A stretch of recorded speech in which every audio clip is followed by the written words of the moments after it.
할렐루야. 오늘도 우리를 예배의 자리로 인도하신 우리 하나님께 먼저 감사와 영광의 박수를 올려드리시겠습니다. 할렐루야. 오늘도 우리를 예배의 자리로 인도하신 주님, 주의 놀라우신 은혜를 감사드립니다. 할렐루야. 오늘도 영상을 통해 예배드리신 우리 성도님들, 또한 현장 가운데 함께 하시는 우리 성도님들을 주님의 이름으로 환영하고 축복합니다. 우리의 삶 가운데 예배가 회복될 때에 우리의 삶에도 놀라운 회복의 은혜가 부어주실 줄 믿습니다. 오늘도 하나님의 그 은혜를 사모하시면서 이 시간 함께 찬양하며 나아가겠습니다.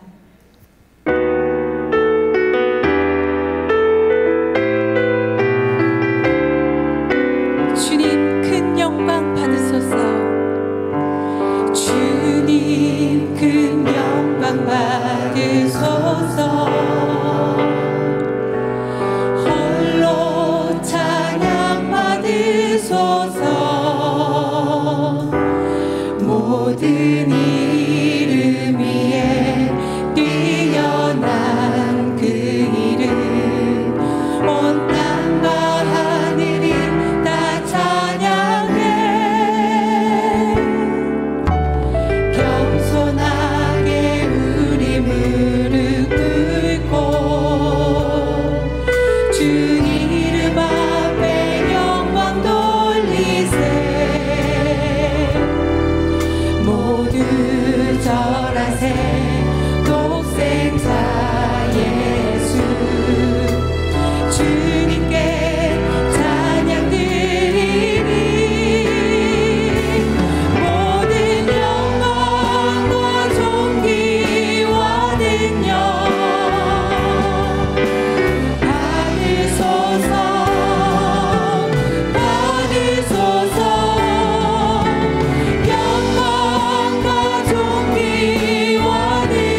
속의 빛 예수 변함없는 진리 주는 온 땅에 빛이 돼 우리 위해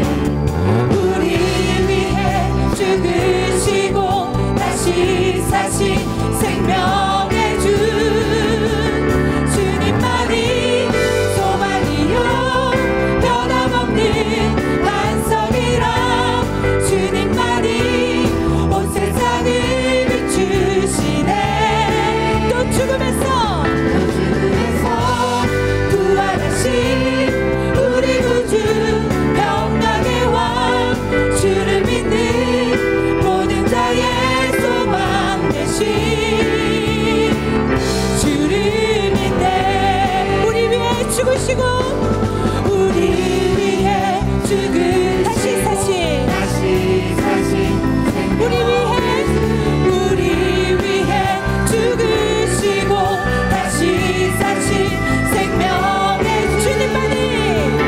주님만이 소망이요 변함없는 반석이라 주님만이 온 세상을 비추시네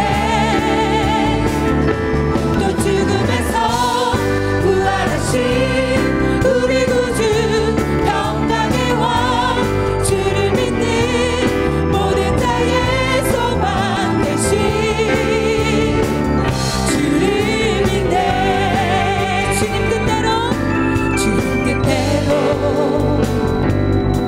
살기로 했네 주님 뜻대로 살기로 했네 주님 뜻대로 살기로 했네 뒤돌아서지 않게 우리 다시 한번 고백하실까요? 주님 뜻대로 살기로 했네 아멘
예수뿐입니다.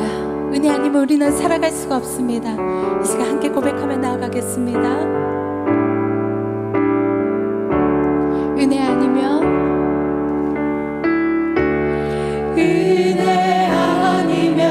살아갈 수가 없네. 호흡마저도 다 주의 것이니 세상 평안과 위로 내게 없어도 예수, 오직 예수뿐이네. 은혜 아니면 살아갈 수가 없네. 호흡마저도 다 주의 것이니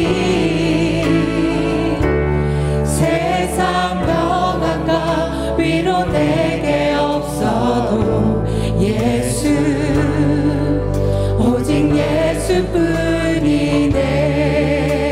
아멘.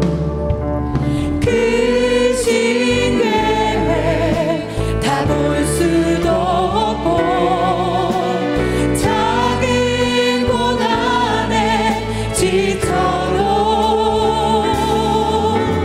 주께 묶인 나의 모든 삶 버티고 견디게 하시네. 은혜 아니면 살아갈 수가 없네. 나의 모든 것 다 주께 맡기니 참된 평안과 위로 내게 주신 주 예수, 오직 예수뿐이네. 예수, 오직 예수뿐이네. 아멘. 우리 시간 다 같이 자리에서 일어나셔서 우리 하나님께 영광 찬송 올려드리시겠습니다.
주 예수 그리스도의 존귀하신 이름으로 엘리야 예배를 전능하신 하나님께 드리시겠습니다.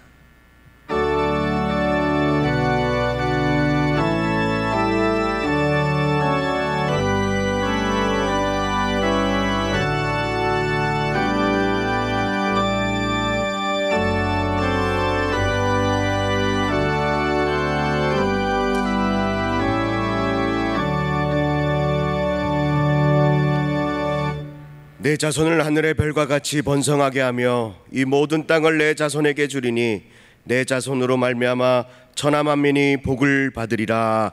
아멘. 다 같이 찬송가 210장 박수 치시며 하나님 앞에 찬양 드리겠습니다.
사도신경으로 우리의 신앙을 고백하시겠습니다. 나는 전능하신 아버지 하나님 천지의 창조주를 믿습니다. 나는 그의 유일하신 아들 우리 주 예수 그리스도를 믿습니다. 그는 성령으로 잉태되어 동정녀 마리아에게 나시고 본디오 빌라도에게 고난을 받아 십자가에 못 박혀 죽으시고 장사된 지 사흘 만에 죽은 자 가운데서 다시 살아나셨으며 하늘에 오르시어 전능하신 아버지 하나님 우편에 앉아 계시다가 거기로부터 살아있는 자와 죽은 자를 심판하러 오십니다. 나는 성령을 믿으며 거룩한 공교회와 성도의 교제와 죄를 용서받는 것과 몸의 부활과 영생을 믿습니다. 아멘. 다 자리에 앉으시겠습니다. 예배를 위해서 이승욱 장로님 기도해 주시겠습니다.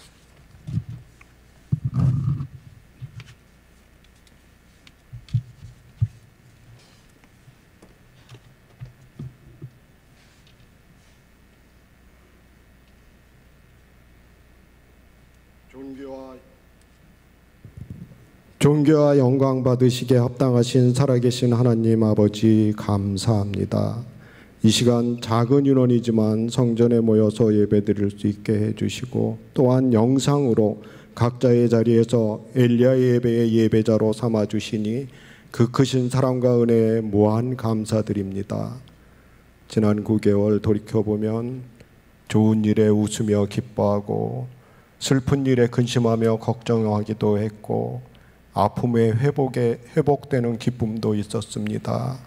이 모든 것이 하나님의 은혜임을 믿고 아버지 하나님보다 자신을 더 사랑하는 교만함과 허물로 가득한 죄인임을 고백하고 회개하오니 저희 기도를 들어주시고 용서하여 주옵소서. 이후로는 하나님을 사랑하고 교회를 사랑하며 이웃을 사랑하게 하시고 드려지는 예배 가운데 하나님을 만나는 삶, 어떠한 환난과 어려움 속에서도 찬송과 기도로 심령이 회복되는 삶 살게 해 주옵소서. 담임 목사님과 원로 목사님 영육간에 강건케 해 주셔서 이 환난의 때에 저희 하늘비전교회 성도들 푸른 초장 쉴만한 물가로 인도하시기에 부족함이 없이 해 주시며 부목사님들과 모든 사역자들 곤비치 않게 해주셔서 한마음으로 예수님의 사랑을 전하기에 부족함이 없이 해주옵소서. 또한 간절히 바라옵기는 저희 연약함을 불쌍히 여겨주셔서 늘 저희와 함께 하여 주시는 아버지 하나님을 믿음의 눈으로 붙잡게 해주시고 하나님의 뜻대로 살아가게 해주셔서 세상 사람들이 비상식적이고 기적이라고 이야기하는 일들이 믿음 안에서 이 시간에도 이루어질 것을 믿사옵니다. 저희를 살려주시고 저희 가정을 바로 세워주시며 하늘비전교회를 사랑해 주시고 갈등과 반목과 불신이 가득한 이 패역한 시대에 이 나라를 회복시켜 주옵소서. 하나님의 은혜를 저버린 이 민족과 이 나라가 다시 한번 긍휼을 베풀어 주셔서 이 환난의 시기 속에 시기가 빨리 종식되게 해 주셔서 하나님의 놀라우신 뜻이 하늘비전교회로부터 시작되어 하나님께 감사와 영광과 찬양을 올려드리는 복된 우리들 되게 하여 주옵소서. 저희들 비록 일부 대면으로 예배드리고 영상으로 예배드려지고 있지만 우리들의 마음은 정결케 해주셔서 아버지 하나님과 직접 대면하여 예배드려지는 예배 하나님께서 기뻐 받으시며 우리에겐 간격이 넘치고 성령님을 체험하는 기적이 나타나는 예배 되게 하옵소서. 하나님의 선택 루시란 제목으로 말씀 선포하시는 김정기 목사님 성령의 권능으로 채워주셔서 선포되는 생명력 있는 은혜의 말씀 가운데 저희들은 주님을 만나고 성령님을 통하여 속죄와 회복의 시간 되게 하여 주옵소서. 감사드리며 살아계신 예수님 이름으로 기도드립니다. 아멘.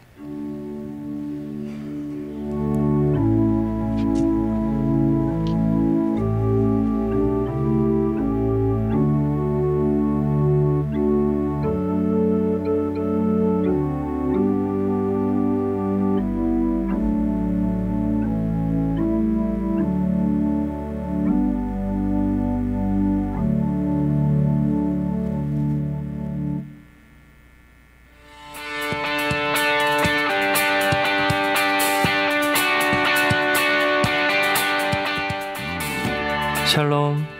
오늘 우리 하늘비전 교회를 처음 방문해 주신 분들과 성도님들 한 주간도 평안하셨습니까? 2020년 9월 셋째 주 교회 소식을 전해드립니다. 영적 성장을 위한 신앙운동이 화목하여 100배의 복을 받자 라는 주제로 진행됩니다. 하나님과 화목하고 서로 화목하며 자신과 화목을 이루기 위해 함께 기도하시기 바랍니다. 코로나19 방역에 협조해 주셔서 감사드립니다. 팬데믹 사태로 정부 시책에 따라 오늘 예배는 비대면으로 드립니다. 안전을 위해 지속적으로 거리 유지, 마스크 착용, 손소독을 해주시기 바랍니다. 예배와 관련된 문자를 받지 못한 분은 교구 전도사님을 통해 연락처를 확인하시기 바랍니다. 울상 예배가 10월 1일 목요일 오전 6시에 진행됩니다. 비대면 예배 헌금은 현장 예배 시 모두 봉헌하시거나 온라인 계좌로 입금하시기 바랍니다. 입금 자명은 이름과 헌금 내용을 기입해 주시기 바랍니다. 총장로회, 총권사회, 남녀 교구 협의회에서 주관하는 그리스도 예수의 마음으로 릴레이 100일 금식 기도회가 6월 29일 월요일부터 10월 6일 화요일까지 진행됩니다. 어려운 상황 속에서도 기도의 자리를 찾으며 나라, 교회, 가정과 개인을 위해 기도하시기 바랍니다. 예배국 헌신 예배가 9월 25일 금요일 금요철야 시 본당에서 있습니다. 도고 기도를 요청하기 원하시는 분들은 김사라 목사님, 최미선 목사님 또는 교구 목사님, 교구 전도사님에게 문의해 주시기 바랍니다. 이상 하늘비전 뉴스를 마칩니다. 고맙습니다. 광고입니다. 10월호 만나가 하늘비전 만나가 나왔습니다.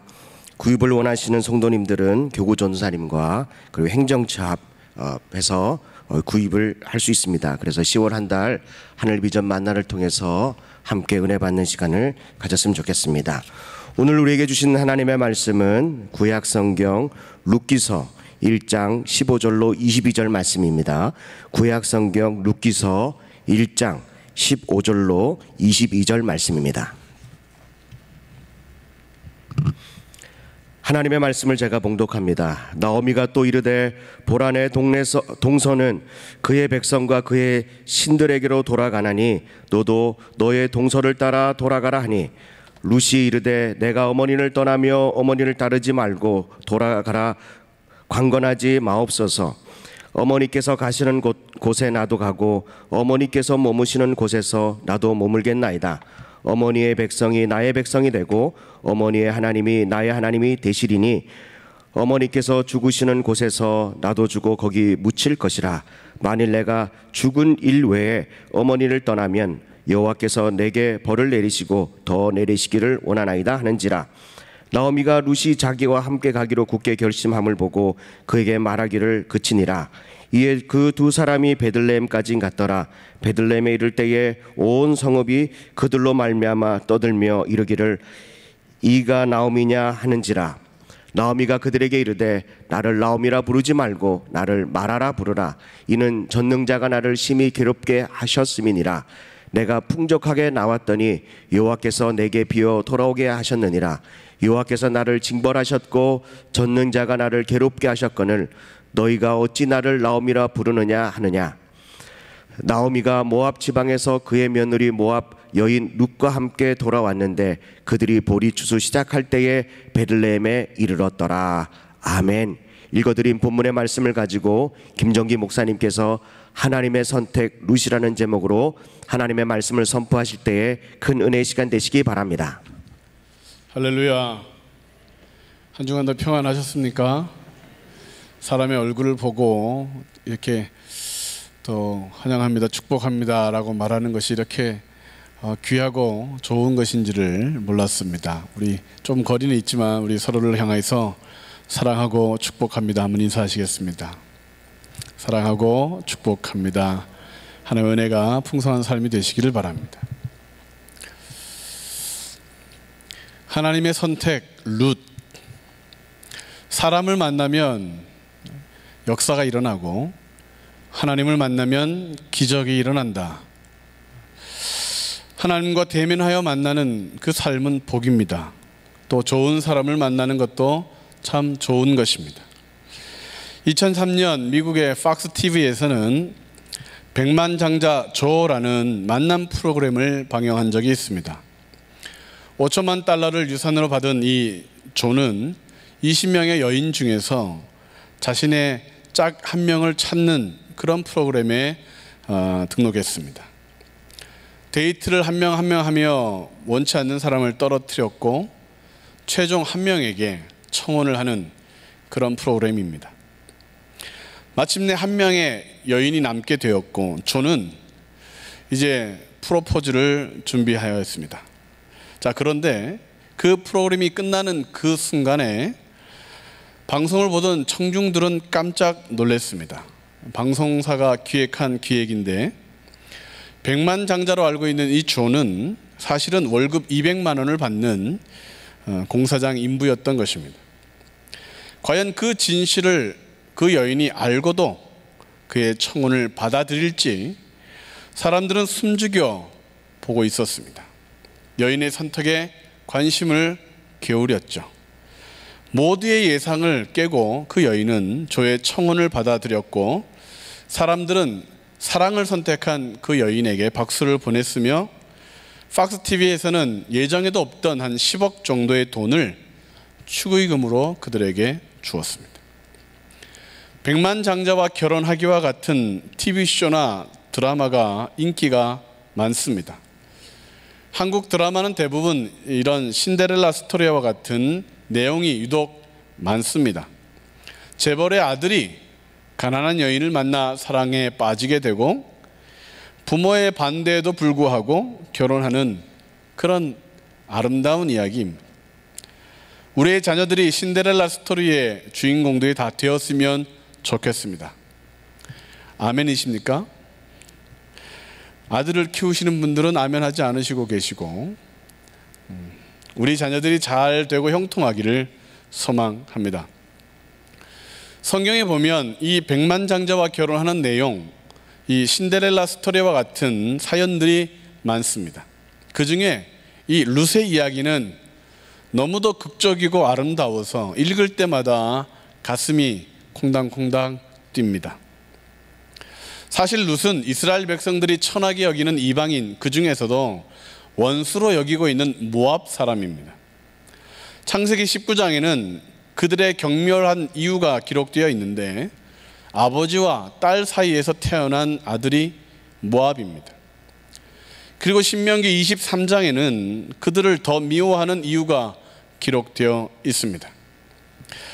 그들은 애굽에서 나올 때에 떡과 물로 이스라엘 백성들을 영접하지 아니하였을 뿐만 아니라 발람에게 뇌물을 주어서 저주하게 하려 하였고, 그것이 안 되자 꾀를 내어 그들을 우상 숭배의 죄에 빠뜨렸던 사람들이 모압 사람들입니다.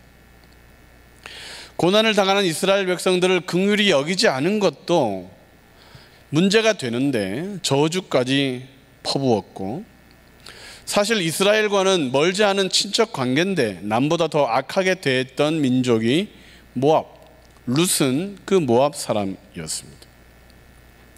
그뿐만이 아닙니다. 룻은 한번 다녀온 여자입니다. 그것도 10년 동안이나 결혼 생활을 했었고 남편이 죽고 자녀도 하나 없는 그런 과부였습니다.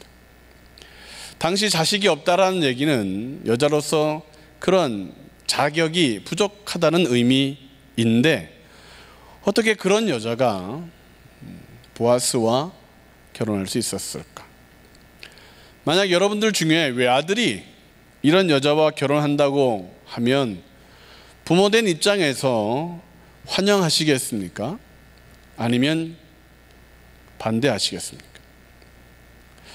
룻은 당시 베들레헴의 유력한 부자 보아스와 결혼하게 됩니다. 단순하게 보면 러브 스토리, 행운의 이야기인 것처럼 보이는데, 문제는 하나님도 어떤 이유에선지 이 룻을 보아스의 아내가 되게, 메시아의 족보에 들어가게 하려고 하는 일에 가담했다는 것입니다. 마치 복권에 당첨되는 듯한 그런 모습으로 비춰지는데, 성경은 하나님이 그 속에 있음을 보여주고 있습니다. 룻이 복을 받은 것이 우연이 아니다.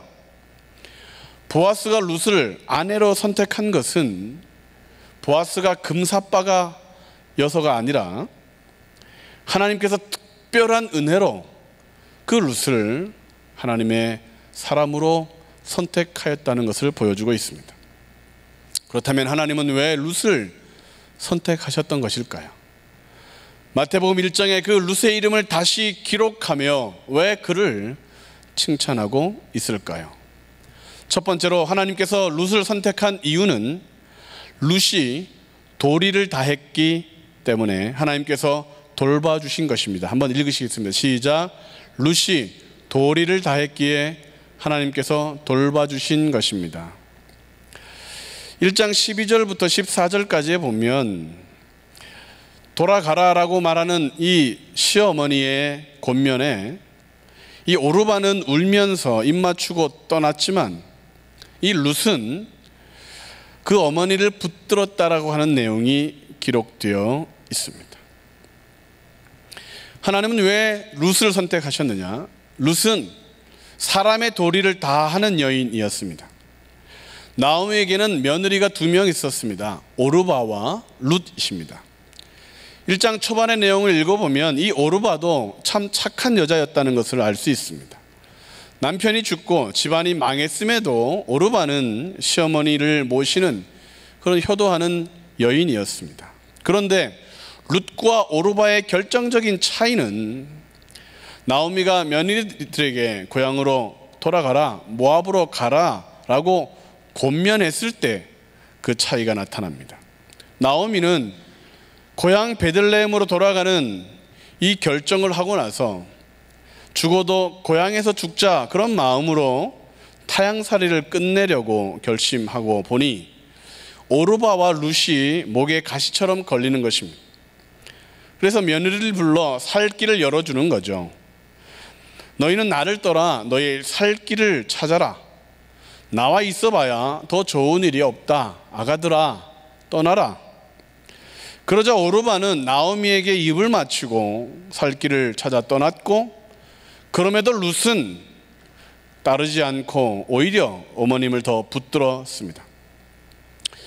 어머니를 떠나지 않을 뿐만 아니라 떠나면 저주까지 받겠다고 맹세했고, 어머니가 섬기는 하나님을 섬기겠고 어머니의 백성과 같이 살겠다, 그렇게 룻은 고집스럽게 말을 합니다. 룻의 선택이 왜 인간의 도리를 다하는 것이냐, 그 당시 문화를 좀 이해해야 되는데, 아들과 결혼하여 드린 며느리는 그 집 사람일 뿐만 아니라 그 집의 재산입니다. 필요에 의해서 며느리들을 사고 팔기도 했었습니다. 나오미는 룻을, 오르바를 그렇게 물건처럼 취급하지 않고 재산처럼 품으려고 하지 않고 호의를 베푼 것이죠. 빚을 탕감해 준 것입니다. 그 호의와 은혜를 오르바는 챙겨 모압으로 간 것이고 룻은 그것들을 거절한 것이죠. 시어머니를 떠나는 것은 죄가 아닙니다. 인간적으로 보면 좀 지혜롭고 당연한 선택일 수도 있습니다.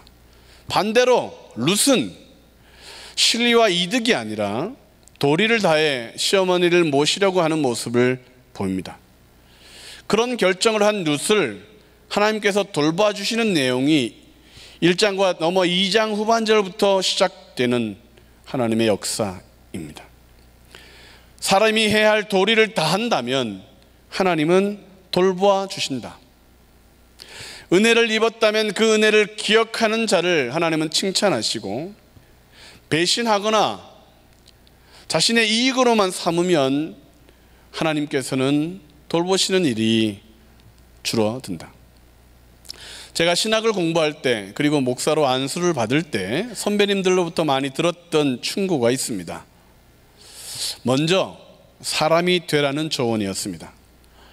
목사가 되기 전에, 리더가 되기 전에 먼저 사람이 되라. 처음에는 내가 사람인데 무슨 사람이 또 되라는 것인가 싶었는데, 시간이 지나며 정말 먼저 사람이 되라는 충고가 얼마나 중요한지를 깨닫게 되는 것이죠. 왜냐하면 사람다운 사람으로 살아가는 게 참 어렵다는 것을 압니다. 자녀의 도리, 부모의 도리, 성도와 국민의 도리까지 다 한다는 것이 얼마나 어려운지. 자녀의 도리를 알고는 있는데 노약한 부모님이 가까이 계셔도 자주 찾아뵙지를 못합니다. 부모의 도리를 다해야 하는데 자녀와 놀아줄 시간도, 그들을 사랑으로 품어줄 여유도 부족합니다. 성도의 도리, 직장인의 도리와 국민의 도리까지 다 하려고 하면 아마 매일 쌍코피를 터뜨려도 부족할 만큼 우리는 시간과 여건이 부족합니다. 그래서 아예 세상과 등지고 혼자 살아가는 사람들이 요즘 많아졌습니다. 다른 사람의 시선을 의식하지 않고 깊은 산이나 섬에 들어가서 혼자 사는 사람들을 보면서 좋겠다, 부럽다라는 생각이 종종 들기도 합니다. 그런데 그 사람이 남일 때는 부럽겠지만 가족이라면 입장이 달라집니다. 남편이 남편의 도리를 다하지 않고 도망가면, 아내가 아내의 자리를 지키지 않는다면, 부모가 부모의 의무를 행하지 않고, 사람이 사람의 도리를 다하지 않고 살아가면 가까이 있는 사람에게, 중요한 사람에게 얼마나 큰 상처를 입히겠습니까? 다른 사람들과의 관계도 마찬가지입니다. 예를 들어 돈을 빌렸다고 치겠습니다. 빚을 졌다면 갚는 것이 도리입니다. 이런저런 핑계로 갚지 않거나 갚을 생각도 아예 하지 않는 사람에게 돈을 빌려주셨다면 얼마나 속이 타겠습니까?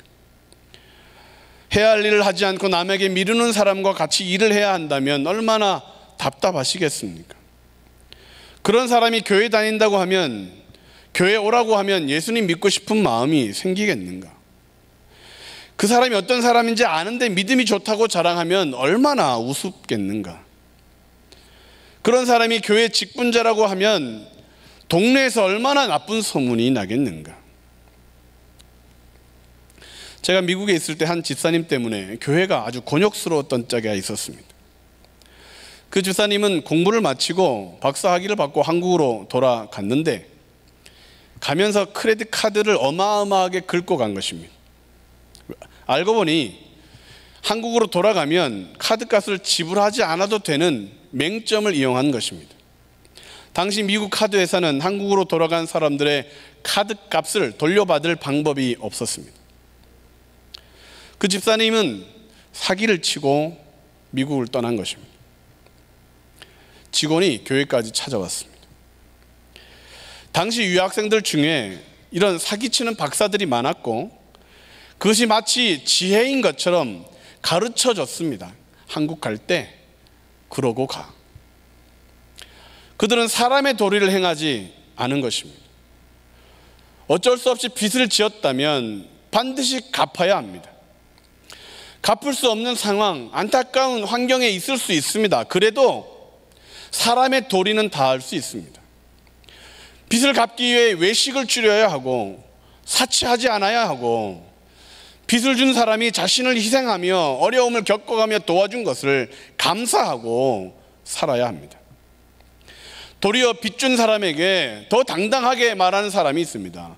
자꾸 말하지 말라고, 갚을 테니까, 알아서 줄 테니까 기다리라고.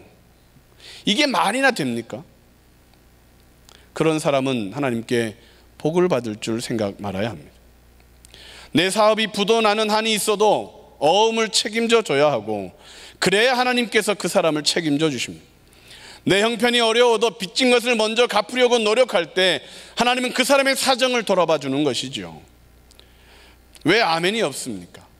하나님이 책임져 주신다는데 왜 빚을 안 갚으려고 그러십니까? 1907년 평양 대부흥은 장대현 교회로부터 시작되었다 합니다.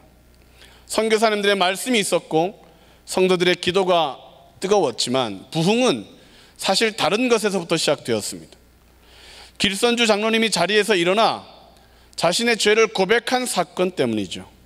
그는 1년 전 친구가 임종하며 재산을 정리해서 가족에게 전달해 줄 것을 부탁했는데 그 돈이 탐이나 훔쳤다고 600명이 넘는 성도들 앞에서 자백했기 때문입니다. 영적인 체험이, 부흥이 영적 체험으로부터 시작된 것이 아니라 삶의 회개, 지갑의 회개가 부흥의 시작이었던 것입니다. 그러자 아이를 전쟁통에 버렸다는 여인이 회개했고 병 걸려 누워있는 아내에게 술 먹으며 마시며 죽으라고 소리쳤던 남편이 회개했고 첩을 2명이나 두면서 가정을 내몰라라 했던 남성이 회개했고 선교사의 돈을 훔쳤던 여인이 회개했고 살인하고 강도하고 강간했던 상상할 수 없는 죄들이 고백되어지면서 부흥의 불길이 전국으로 퍼졌습니다.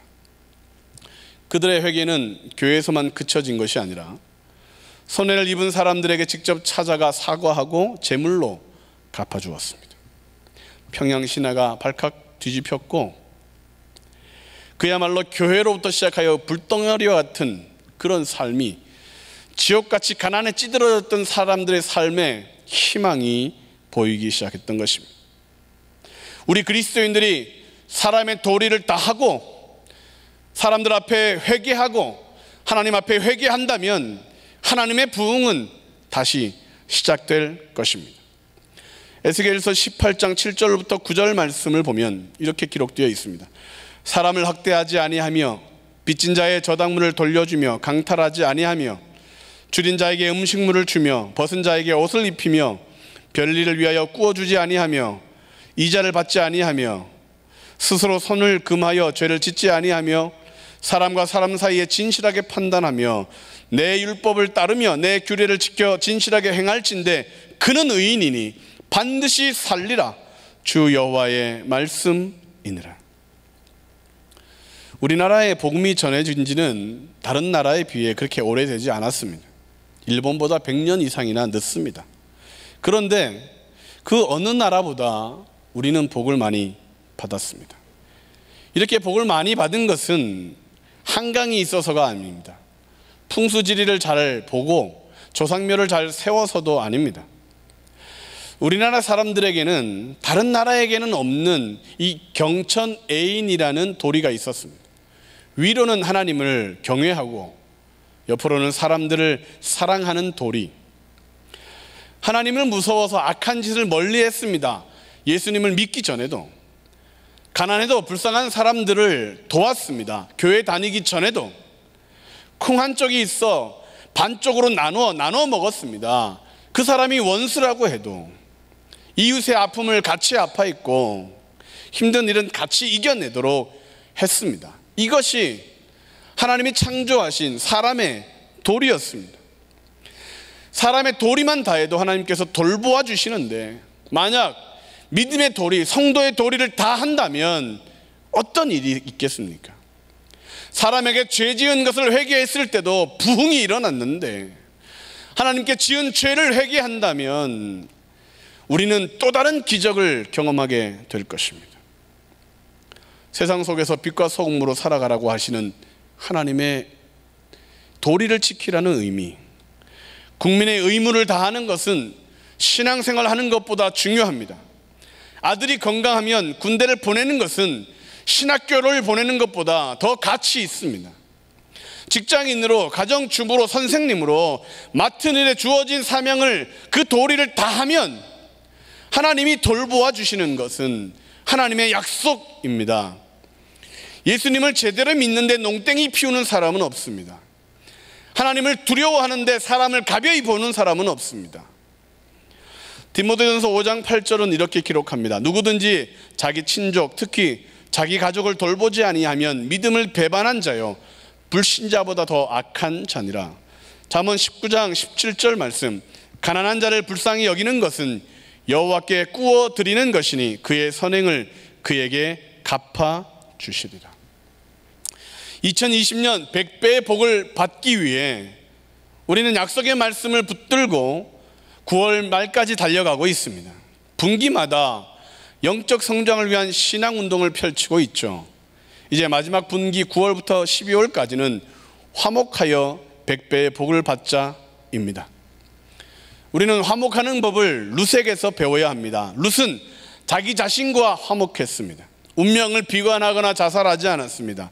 살아갈 날이 막막해 보여도 낙담하지 않았습니다. 슬픔 때문에 자해하거나 자신의 그 모든 것을 포기하지 않고 자기 자신과 화목했습니다. 룻은 또한 다른 사람들과도 화목했습니다.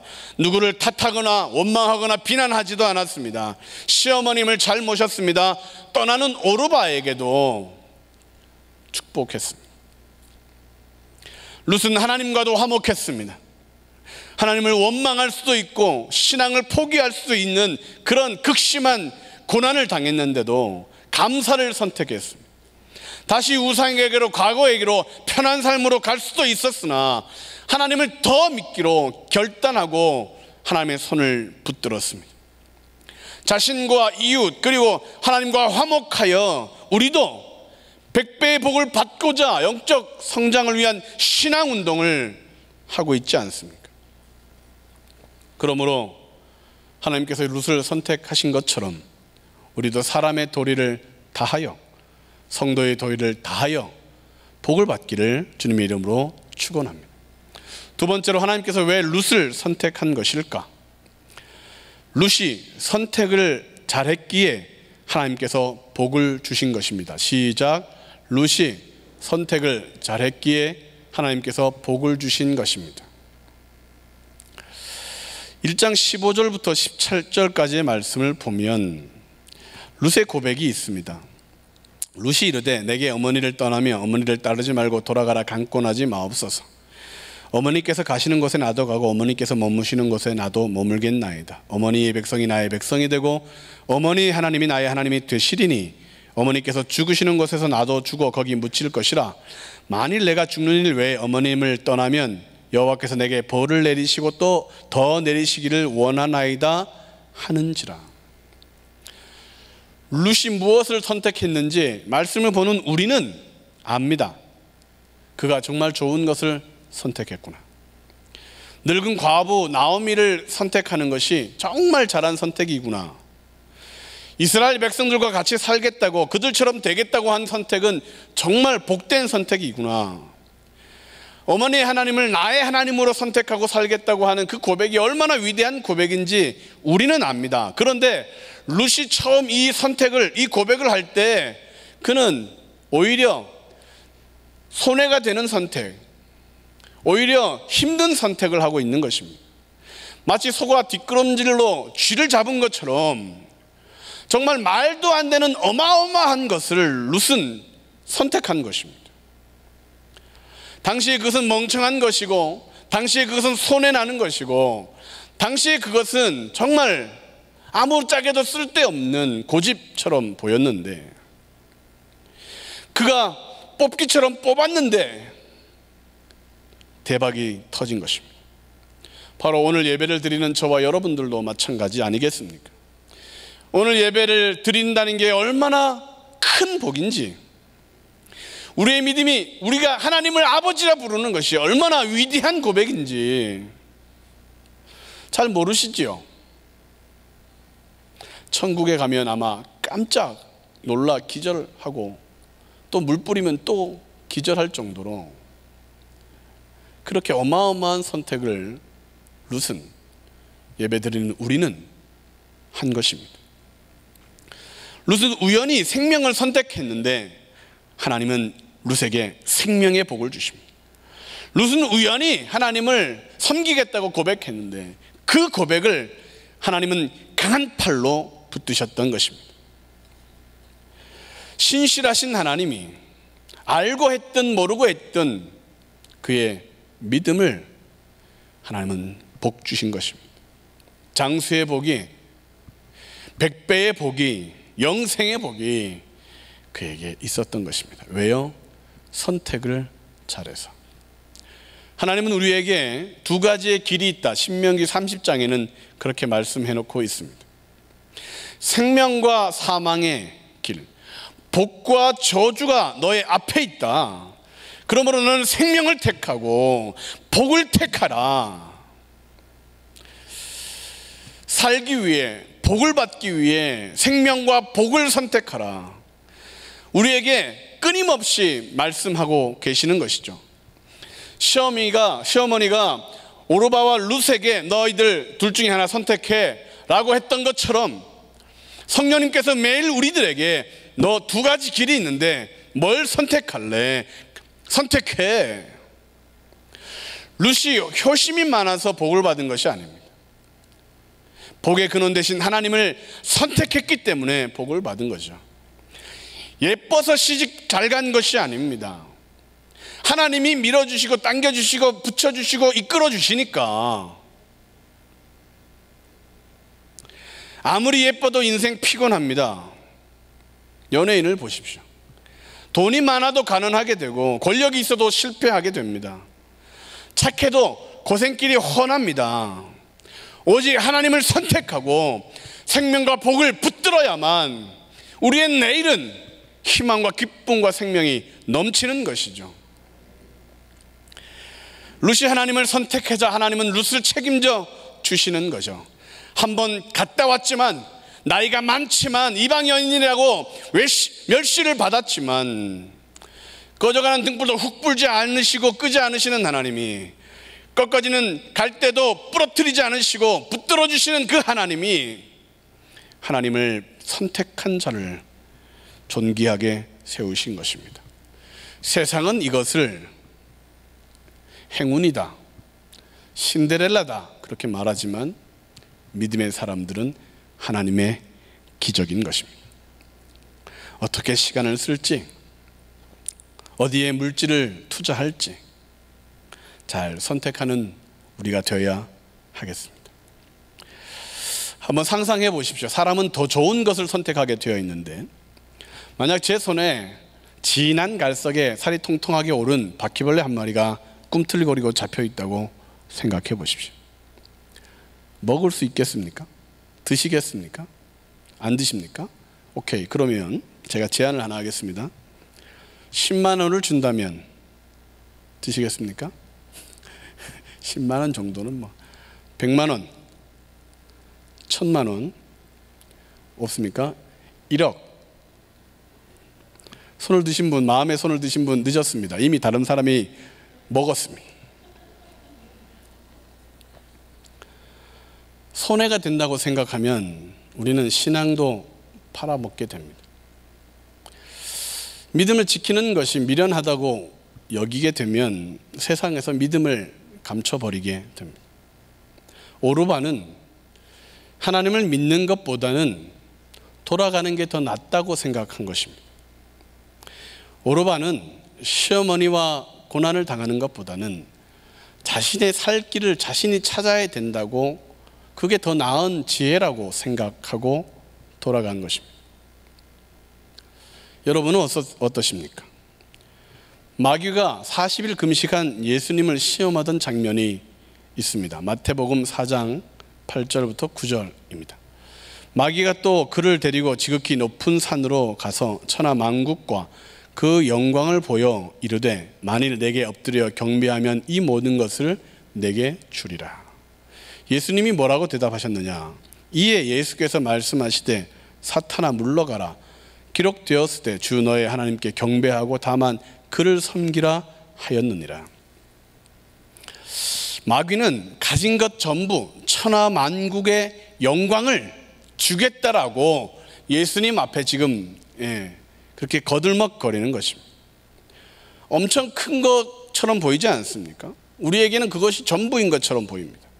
그런데 예수님의 입장에서 한번 생각해 보십시오. 마귀가 제시하는 것이 얼마나 초라한 것인지를.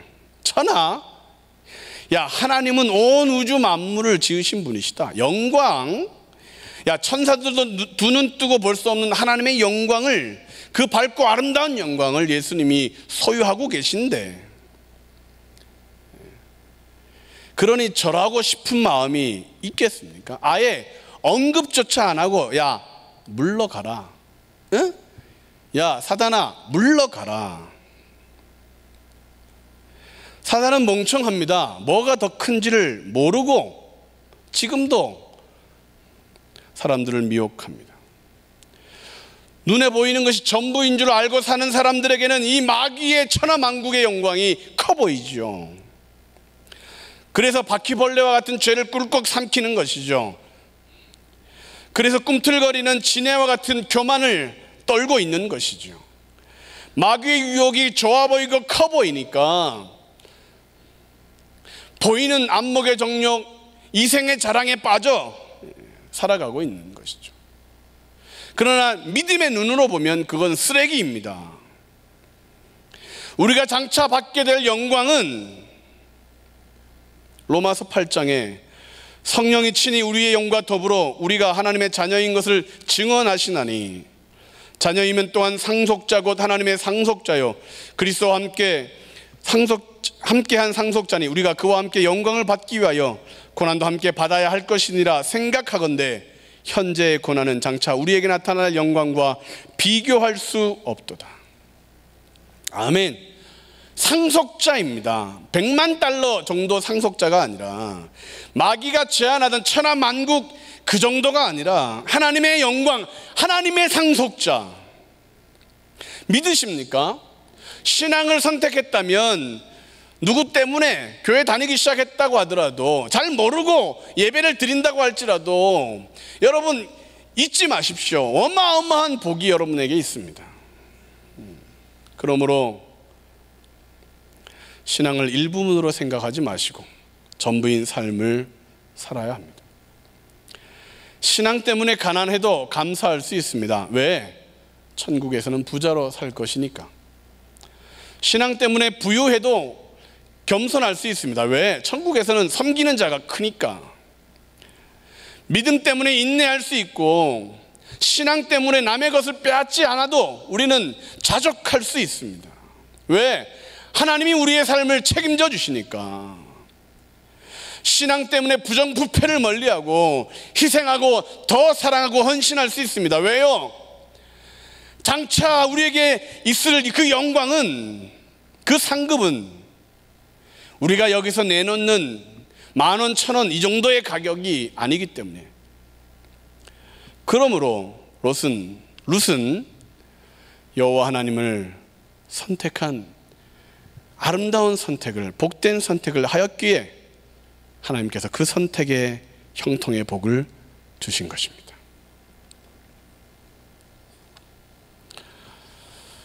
시간이 좀 길어질 것 같은데, 마지막으로 하나님께서 왜 룻을 선택하셨느냐? 룻이 해야 할 일을 하였기에 하나님께서 도와주신 것입니다. 한번 읽으시겠습니다. 시작. 룻이 해야 할 일을 하였기에 하나님께서 도와주신 것입니다. 룻이 한 일은 뭡니까? 이삭을 줍는 일이었습니다. 그 일이 위대한 일입니까? 나라를 살리는 일입니까? 그 일이 무슨 남들이 그냥 하고 싶어하는 그런 일입니까? 아니지 않습니까? 그런데도 룻은 2장 5절부터 7절까지의 말씀을 보면 잠시 집에서 쉰 외에 지금까지 계속해서 일한다고 추수하고 있는 그 일꾼들보다 더 열심히 일한다고 칭찬을 받습니다. 룻은 가난해도 일을 했습니다. 어려운 환경이었어도 땀을 흘려 수고했습니다. 자신이 해야 할 일, 자신이 할 수 있는 일을 하고 있는 것입니다. 그 룻의 일하는 모습을 하나님은 이해하셨습니다. 왜? 하나님도 일하시는 분이시기 때문에. 일하는 자의 마음을 너무도 잘 알고 있습니다. 풍년 때에 이삭을 줍는 것은 멸시를 받는 일입니다. 너 뭐 했냐? 남의 나라에서 외국인 근로자로 일한다는 것은 삶이 참 비참할 수 있습니다. 남자들이 득실거리고 치근덕거리는 일꾼들이 일하는 곳에 여자의 몸으로 이삭을 줍는다는 것은 위험하기도 합니다. 그런데도 룻은 자원해서 이삭을 줍습니다. 왜요? 해야 할 일이니까. 시어머니 나오미와 함께 살려면, 삶을 포기하지 않고 살아가려면, 말도 많고 위험도 했지만 룻은 이삭을 주우러 갑니다. 왜요? 구걸하지 않으려고, 노숙자가 되지 않으려고, 그것도 일이라고 아주 부지런하게 합니다. 노력하지 않아도 하나님이 도우신다고 생각하는 것은 오해입니다. 수고하지 않는데 하나님이 복 주신다고 생각하는 것도 잘못된 것입니다. 하나님은 일하는 자에게 도움을 주시고 부지런한 사람에게 직장을 허락해 주십니다. 데살로니가 후서 3장 10절부터 12절에 보면 이런 말씀이, 누구든지 일하기 싫어하거든 먹지도 말게 하라. 누구든지 일하기 싫어하거든 먹지도 말게 하라. 제가 이 말씀을 기록했다면, 일하기 싫어하는 사람이 있다면 먹을 것을 뺏어라. 게으른 사람이 있다면 화장실로 불러서 야, 너 일해, 죽는다, 협박했을 것입니다. 하나님의 뜻이 분명하죠. 일해야 합니다. 그래야 먹을 것을 얻고 복을 받는 것입니다. 일하기 싫거든, 하나님이 나 이제 그만 살라나 보다, 게을러지고 공짜를 좋아하는 마음이 생긴다면 치매보다 무서운 병이 들었는데, 그렇게 생각해야 합니다. 우리가 일할 때 하나님이 놀고 계시느냐? 아니죠. 우리가 일할 때 하나님은 더 일하십니다. 우리가 땀을 흘릴 때 하나님은 더 열심을 내십니다. 우리가 닫힌 문을 열려고 할 때 하나님은 하늘의 문도 열어주십니다. 찾는 자에게 쓱 밀어 찾게 하시고, 구하는 것이 있다면 세상 것을 가져와서 구하는 것을 주시고, 그래서 먼저 구하고 찾고 두드리면 하나님이 구하는 것을 얻게 하고 찾게 하고 열어주신다. 믿음으로 산다는 건 뭐냐? 하나님께서 일하실 것을 기대하고 나에게 주어진 오늘의 일들을 감당하는 일꾼이 되는 것입니다. 코로나19 확진자가 우리 교회에 없다는 것이 참 기적이고 다행입니다. 그런데 경제가 어렵습니다. 사업하는 분들이 너무 힘들어하여 경영을 포기하기도 합니다. 손님도 없고 일거리도 없고. 손님이 없어서 더 부지런해졌습니까? 아니면 게을러졌습니까? 일거리가 없어서 시간이 무료해졌습니까? 아니면 시간을 더 쪼개서 사용하고 계십니까? 하나님이 도와주는 사람, 하나님이 더 크게 사용하시는 사업가는 이럴 때 더 일을 하는 사람입니다. 더 땀을 흘리는 사람입니다. 하나님은 건강도 지켜줄 것이고 좋은 아이디어도 떠오르게 하실 것입니다. 일하는 자에게.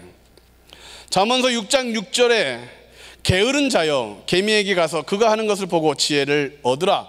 게으른 자는 개미보다 못한 존재라는 얘기죠. 26장 15절에 게으른 자는 그 손을 그릇에 넣고도 입으로 올리기를 괴로워하느니라. 살지 말라는 얘기입니다. 2차 세계대전을 일으켰던 히틀러는 많은 사람들을 학살했습니다. 전쟁 중이었고 나쁜 짓을 많이 하였기에 그가 바빴을까요? 아니면 게을렀을까요? 히틀러는 낮잠 때문에 전쟁에서 패했다는 말이 있을 정도로 잠을 많이 잤습니다. 전쟁의 승패를 결정하는 노르망디 상륙작전을 펼쳐야 되는데 독일군은 낮잠을 자고 있는 히틀러를 깨우지 못해 상륙작전을 펴고 있는 연합군을 막지 못했습니다. 그가 얼마나 게을렀느냐. 그는 매일 11시가 넘어야 일어났습니다. 개인 별장에 가면 오후 2시까지는 방에서 나오지를 않았습니다. 산책을 매일 했고 새벽까지 영화를 봤으며 낮잠을 잤습니다. 손톱을 물어뜯는 버릇도 고치지 않았고 단 것을 계속해서 찾았습니다. 히틀러는 게을러서 악한 일을 더 많이 한 사람이 되었습니다. 잠언서에서 게으르지 말라 하시는 이유가 우리는 히틀러에게서 찾게 됩니다.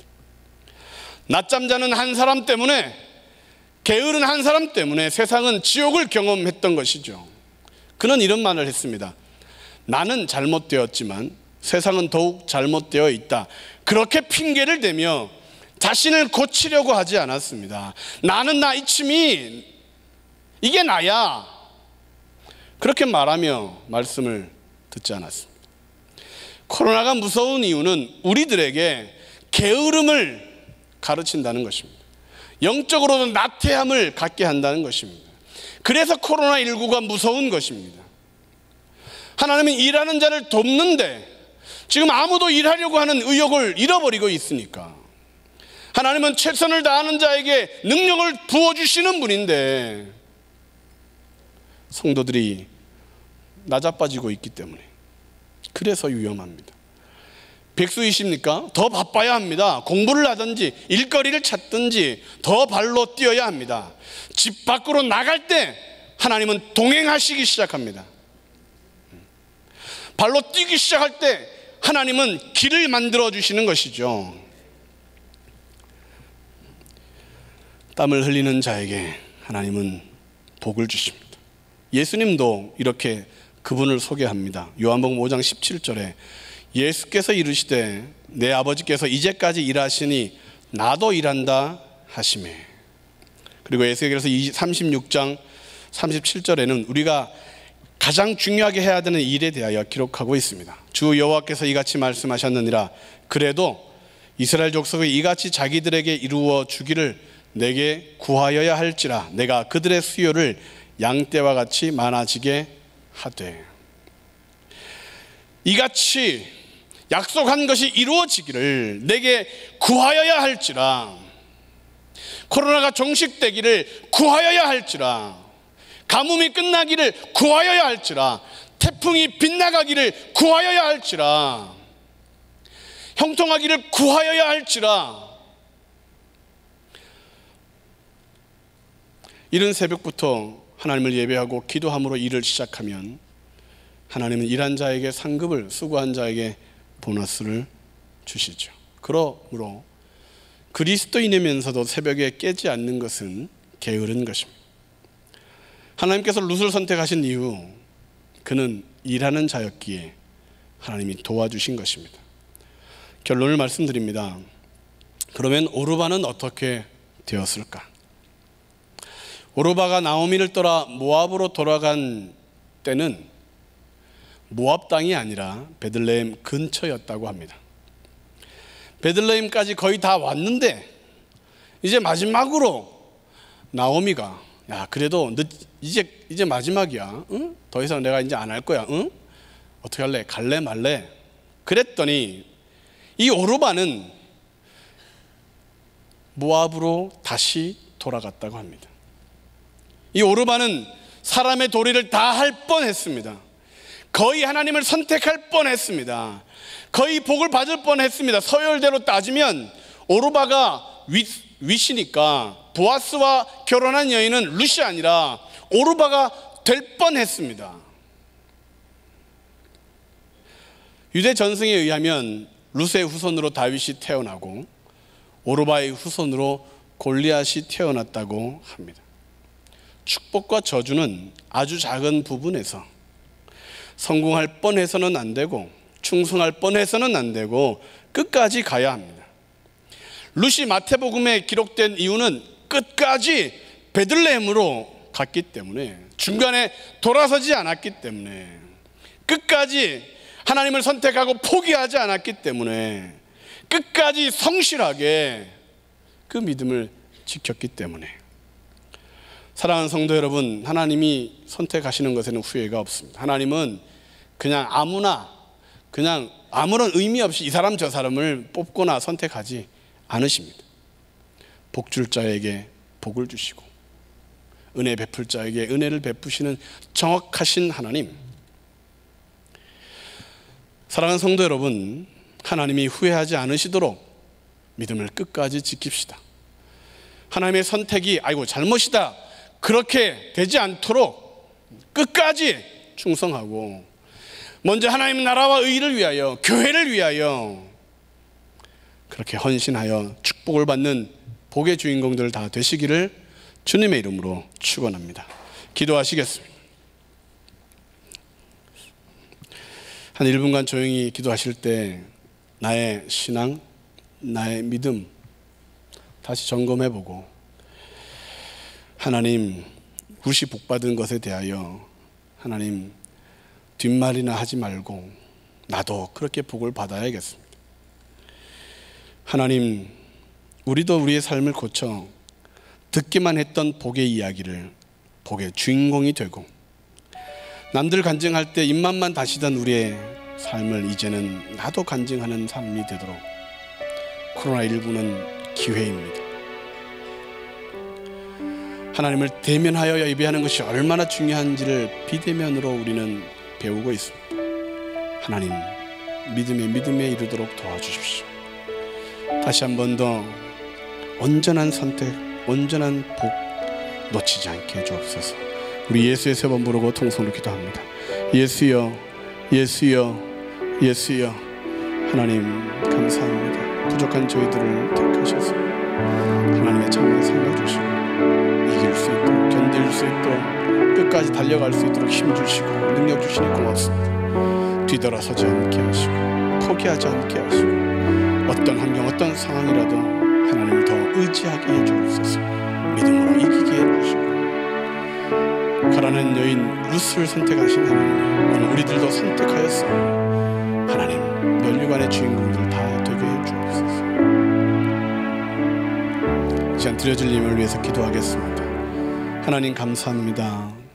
우리의 삶을 복 주시고 또 하나님 은혜를 베풀고자 예배의 자리로 불러주셨습니다. 하나님, 사람의 도리를 다하여 칭찬받는 그리스도인들이 되게 해주시고, 하나님 앞에 도리를 다하여 하나님 면류관의 주인공들이 되게 해주시며, 무엇보다도 주어진 일에 최선을 다하고 그리스도의 향기를 발할 수 있는 하나님 빛과 소금이 되는 저희들 되게 해 주옵소서. 이 시간 하나님 주신 것에 감사하여 예물을 드립니다. 마음을 드릴 때 평강을 주시고, 몸을 드릴 때 건강 주시고, 물질을 드릴 때 만복으로 채워주시고, 2020년 100배의 복을 다 받고자 고백하오니 하나님 부어 주시옵소서. 헌금위원 발자국에 복 주시옵시고 찬양하는 입술에 기름 부어 주시기를 원하옵고 예수님의 이름으로 기도하옵나이다. 아멘. 드릴 수 있게 하신 하나님께 감사 박수 드리겠습니다.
그때 내 위로 떨어지는 뜨거운 눈물, 그것은 주님의 눈물이었네.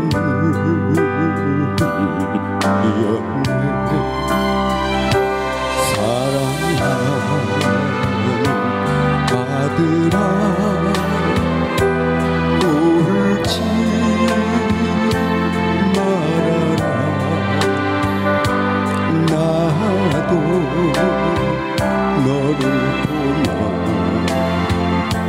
아파서 우노라. 주님이 아픈 나를 하나 주시며 함께 울고 계시네. 울고 계시네. 주님의 그 눈물이 나를 회복해. 오 주님 감사해요.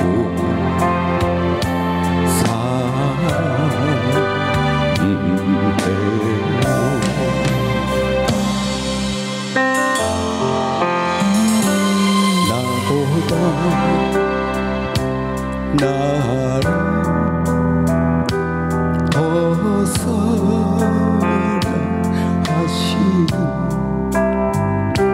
주님 품에 안기어 기도하네.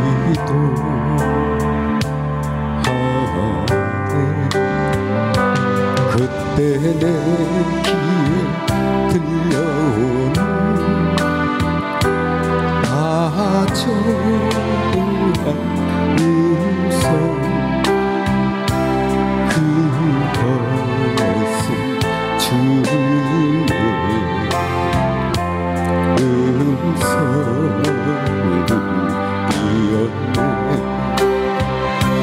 사랑하는 내 딸아 울지 말아라. 내가 너를 알고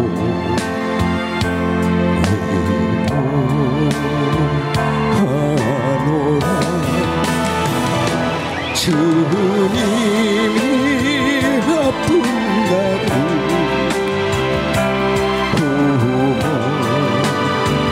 주시며 내 이름을 불러주시네.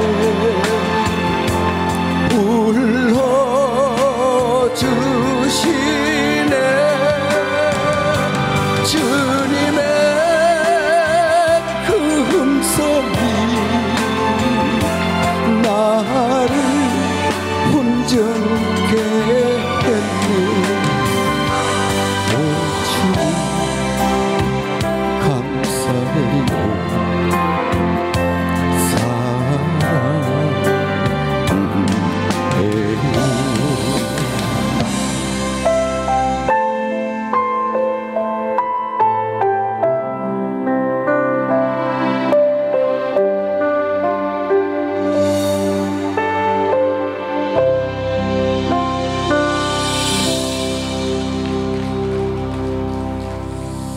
이제 대사자 올로 목사님 나오셔서 축도해 주심으로 엘리야 예배를 마치도록 하겠습니다. 다 자리에서 한번 일어나시겠습니까? 우리 예배를 받으시고 축복하시는 우리 하나님께 영광의 박수 올려드리겠습니다. 할렐루야. 하나님 감사합니다. 복 주시고 복 주시는 하나님 앞에 영광을 돌릴 수 있는 저희들 되게 해주옵소서. 우리 좌우 옆에 우리 성도님들에게 격려하고 축복하는 박수를 한번 드리겠습니다. 힘을 내시고 수고하시기 바랍니다. 승리하시기 바랍니다.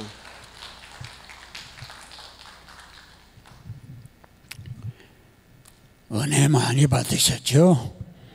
기도하겠습니다.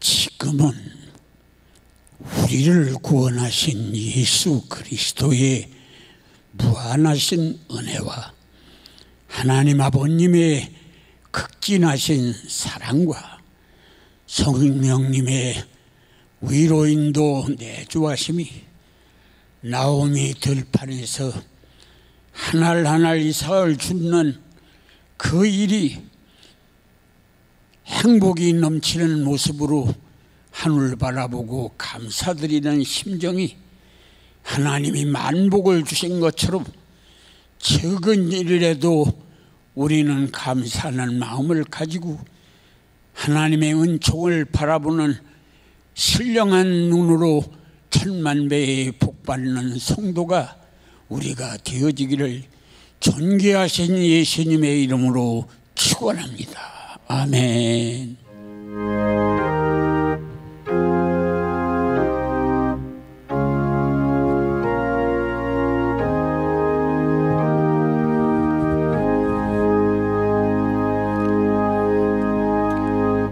예배를 마쳤습니다. 대단히 감사합니다. 내려가시면서 하늘비전 만나 10월호를 구매하시고 또 다른 분들에게도 전달해 주셨으면 좋겠습니다. 감사합니다.